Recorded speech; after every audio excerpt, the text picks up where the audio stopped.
Tatălui și al Fiului și al Sfântului Duh. Amin.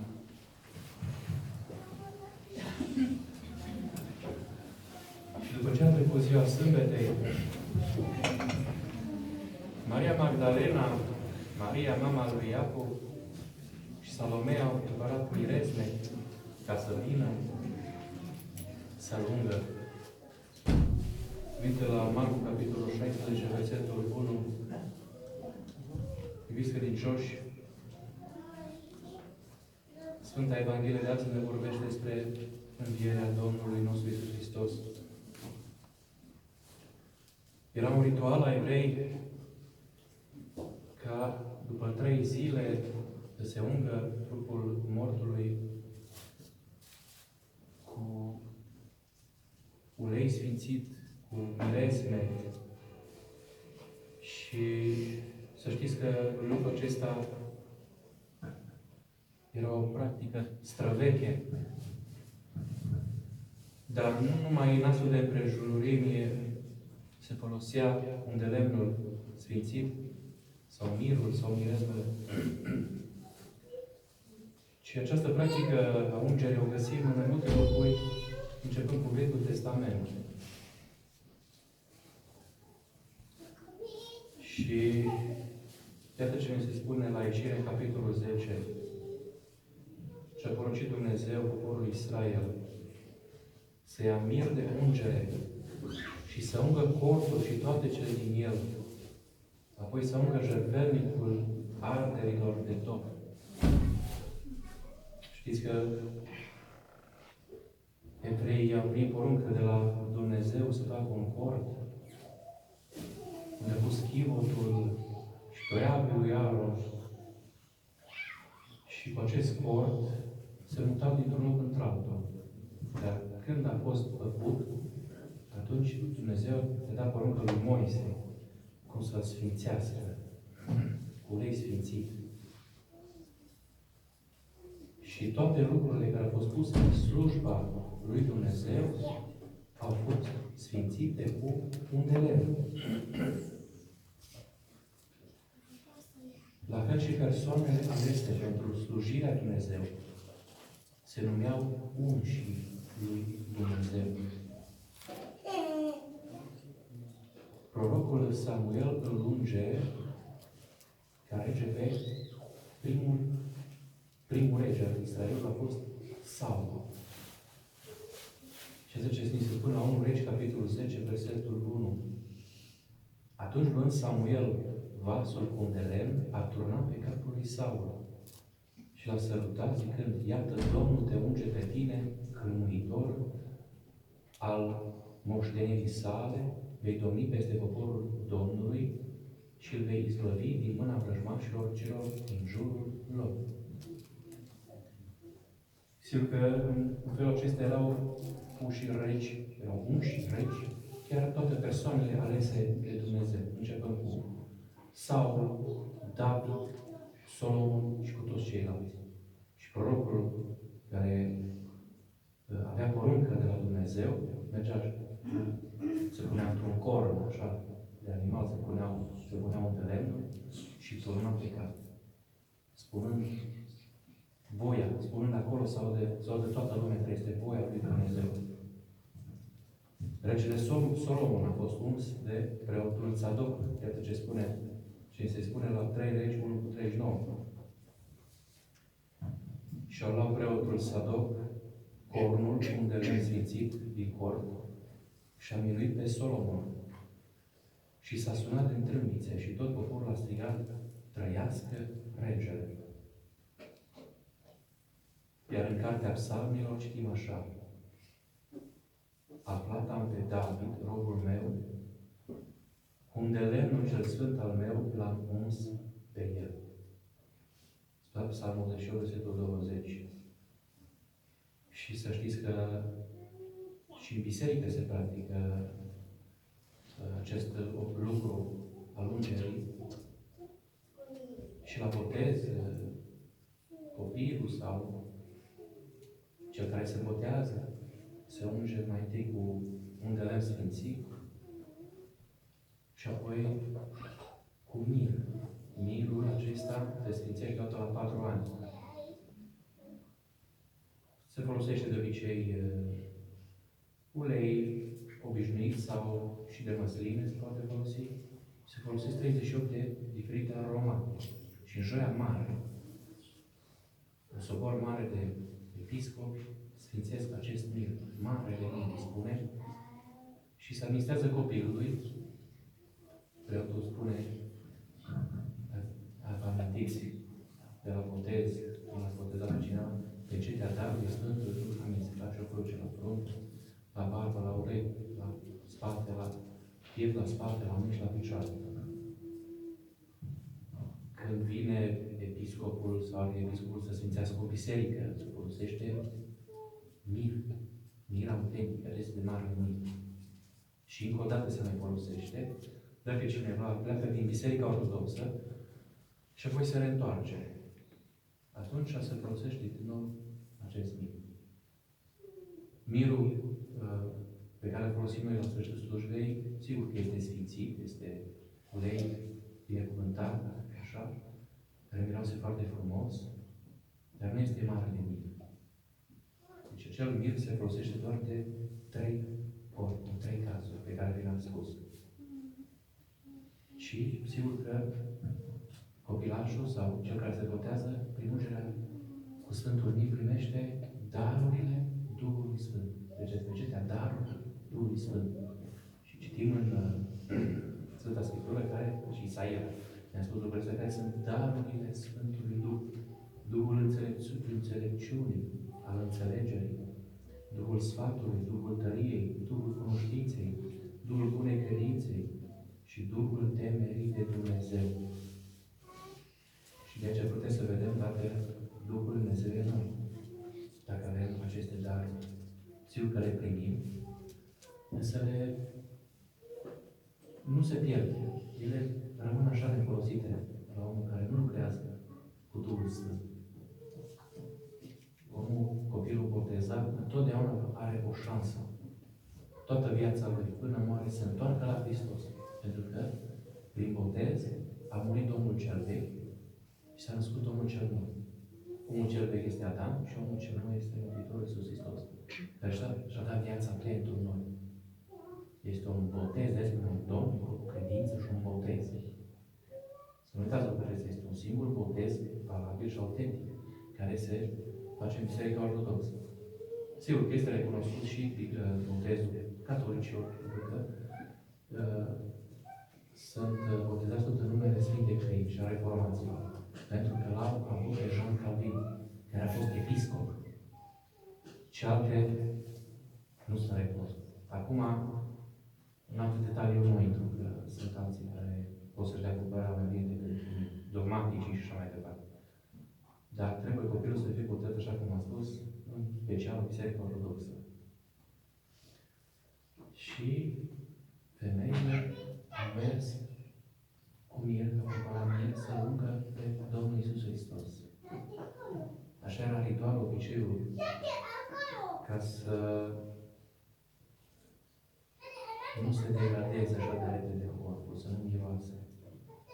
Și când mergeau ele pe drum, zi de dimineață, era în întuneric, când au pornit.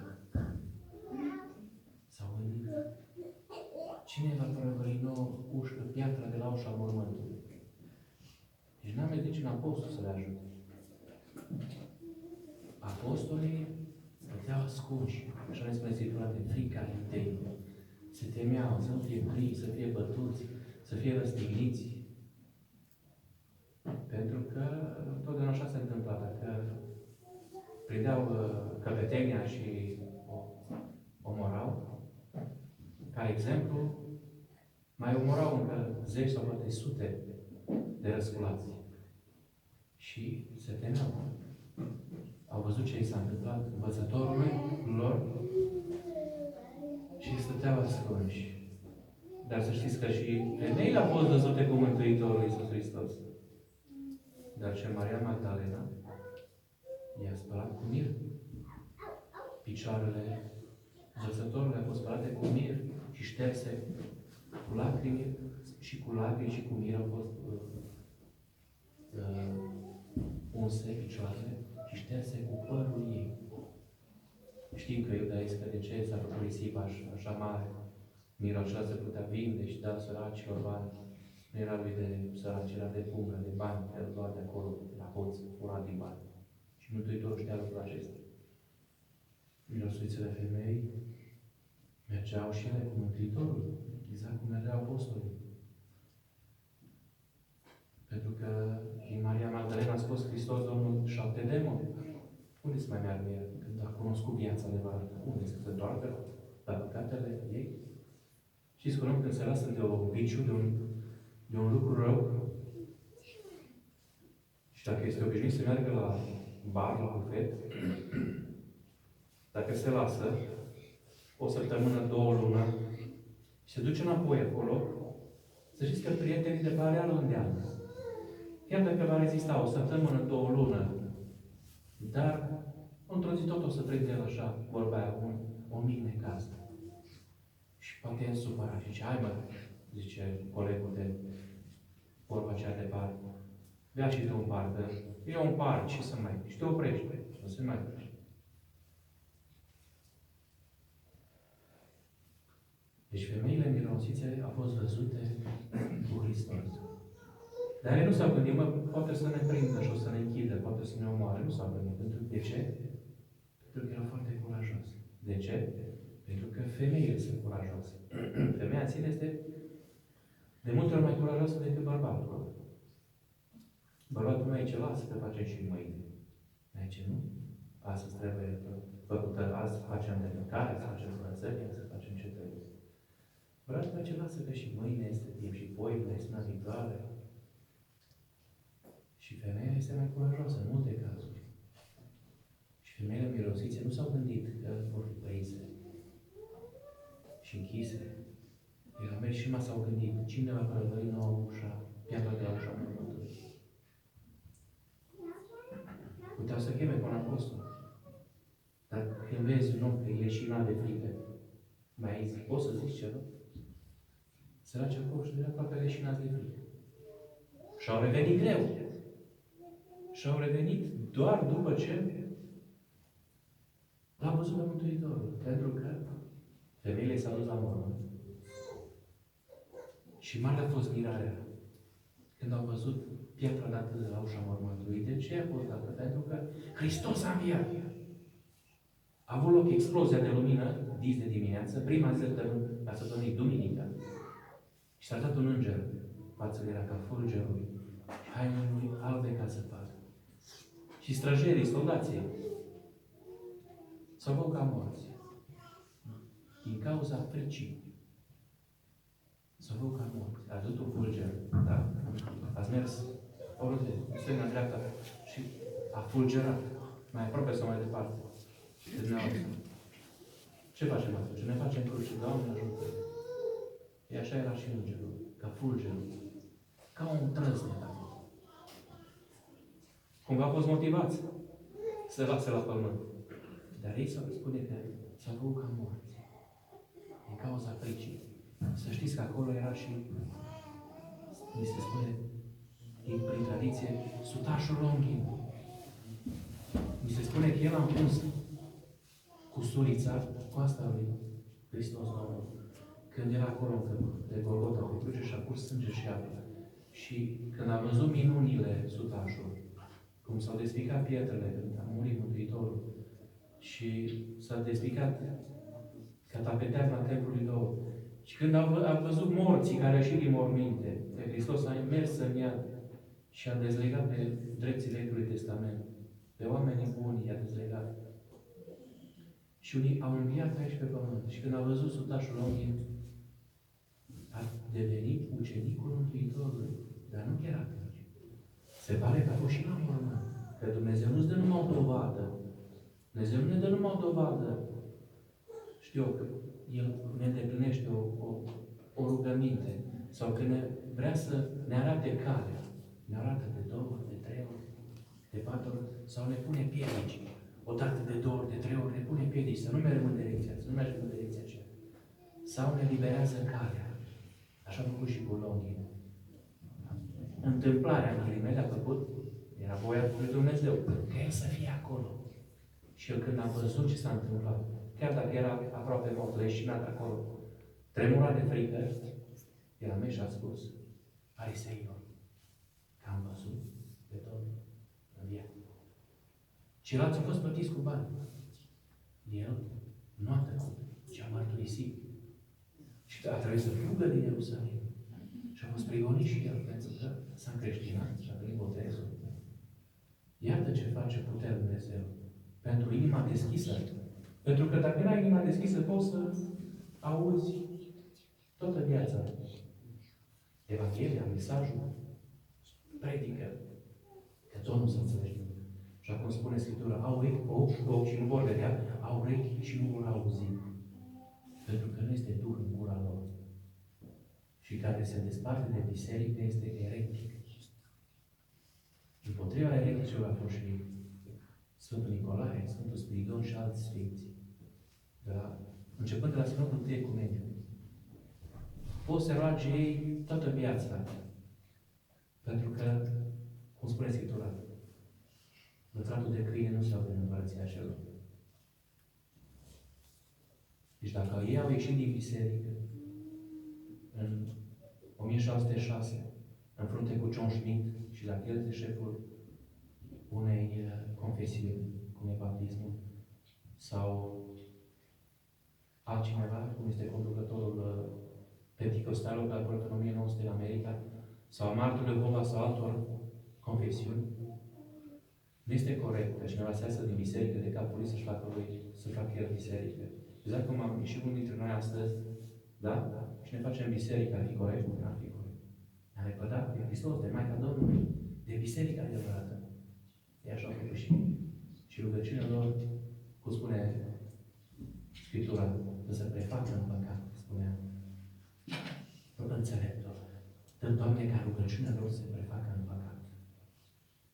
Și cum spunea Părintele Seneboca, e un martor Jehova care se plimba cu Biblia sub braț de la mănăstirea unde era dumnealui.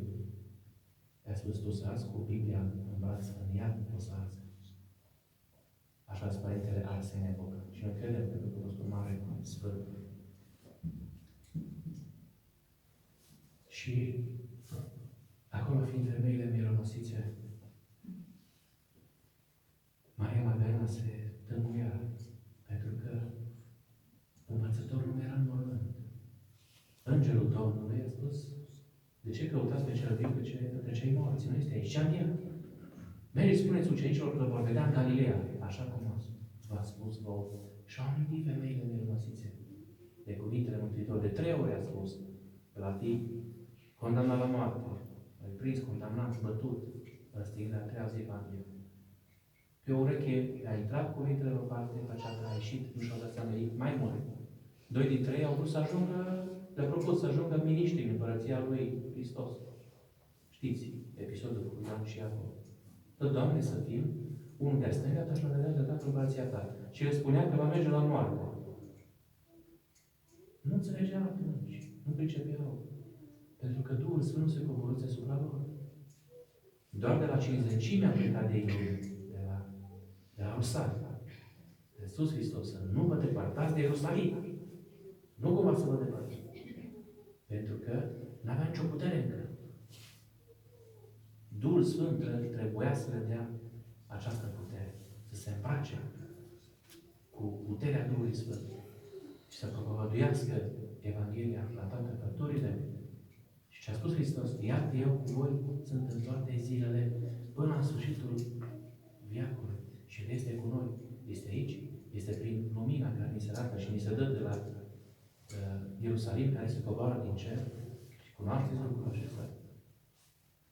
Care nu sunt ai lui, nici nu crezi, să știți. Care nu sunt ai lui Hristos. Deja vă cheamă numele Lui. Deja bolborosește cuvinte fără noi. Fără niciun înțeles. Fără nicio pricepere. Aceea este rugăciune. Și Petru a fugit la mormânt, pentru că mirosițele au mers la apostoli, care era acolo, Sfânte, Fii, Nedeilor, tremurau când auzeau o mișcare la ușă, trebuie să iau, te spaimă. Și au avut de ce să sperie, pentru că au tras mirozițele când au venit. Maria Magdalena, îi se spune, Maria, mama lui Iacov, Salomea, Ioana, Maria și Marta, surorile lui Lazar. Și alte femei.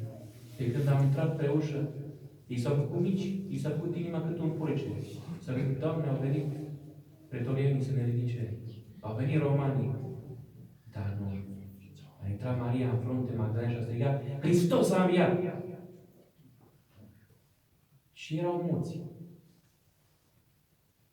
Necrezători, nu crede.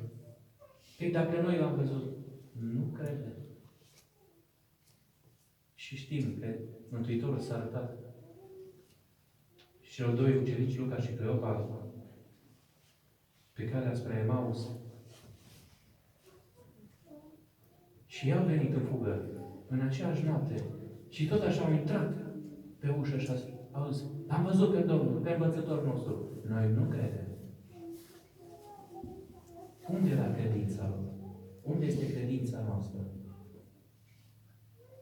Credința noastră ar trebui să fie mare, pentru că avem atâtea dovezi că Hristos a înviat, că El ne iubește, că a murit pentru noi. Și ar trebui să venim în fiecare duminică la biserică. Nu când putem. Când le-au pe cei îndemn să meargă la biserică, noi mergem când putem. Îmi pare rău că putem să spun așa. Hristos nu ne ajută când poate, când are timp. Hristos ne ajută atunci când îi cere ceva. Dacă îi cerem cu credință, El ne ajută. El face ce spune noi. Dar credem El face ce spune noi. Și a intrat Hristos prin ușile fiate. Probabil era și El supărat. Pentru că El știe tot, vede tot, aude tot. Este Dumnezeu. Cum spune Scriptura, Cel ce a făcut totul, crezi că nu vede? Cel care a făcut urechea, crezi că nu aude? El aude totul, vede, simte, știe. Știe la ce ne gândim noi în momentul ăsta. Știe la ce să ne gândim peste 5 minute. Prin Duhul Sfânt. El știe lucrul acesta, știe. Și a intrat prin ușile curate și a spus, pace vouă! Pe cum a trimis pe mine Tatăl, vă trimis și eu pe voi, i-am trimis în lume. Și apoi le dă puterea de a lega și dezlega păcatele oamenilor. Cine mai are puterea aceasta? Au cealaltă confesiuni, o să meargă cu păcatele lor dincolo. Cu păcatele lor de o viață întreagă, să nu te dezlege pe tine nimeni. Și a suflat asupra lor zicând, luați Duhul Sfânt, că ăla veți ierta păcatele, se vor ierta și că ăla veți ține ținute vor fi. Punct. Când v-ați spovedit, auziți formula de la preot. Zice, te dezleg de păcatele tale. Dar nu noi iertăm. Noi dezlegăm. Pentru că acest har s-a transmis de la apostol la episcop, își puneau mâinile peste capetele lor și le dea harul. Și apoi peste preoți, tot așa. A pus mâinile peste capetele și a trimis harul. Acesta, preoția, legării și dezlegării păcatelor. Alții să meargă cu ele dincolo și păcate. Dar noi avem această șansă să fim dezlegate. Pentru că Hristos a înviat. Asta închei cu o poezie frumoasă scrisă de un părinte, Părintele Sorin Croitorul, care se numește A trecut și învierea. A trecut și învierea, dragul meu popor român, din cei ce au fost la slujbă, mă întreb câți mai rămân. A fost plină biserică. Până la anul o să mai fie, sau până de Crăciun, dar nu cred. Căci pe mulți din noaptea sfântă nu îi mai vedem de un an. Să apar doar la înviere, mi se pare cam în van. A trecut și învierea și am aprins la lumânării. Unii și-au luat lumina transportată peste mare. Dar mă întreb cu nostalgie, oare în suflet am luat și lumina bunătății de la Cel ce a înviat? Că spunea Mântuitorul că de vrem să fim ai Săi, noi să luminăm în lume peste buni și peste rai. A trecut și învierea, semnul unei mari iubiri. Bine ar fi să nu o pierdem rătăcită în amintire. Ci miracolul luminii, zi de zi să îl trăim, fii sfinți ai învierii, postenindu-ne să fim. Amin. La mulți ani tuturor femeilor care sunteți aici sau de binecuvântate pe cine n-am putut să vină. Mulți ani trăiască pentru și felicitări pentru jertfa care o faceți pentru Hristos și pentru familie. Amin. Slavă Tatălui și Fiului și Sfântului Duh. Amin.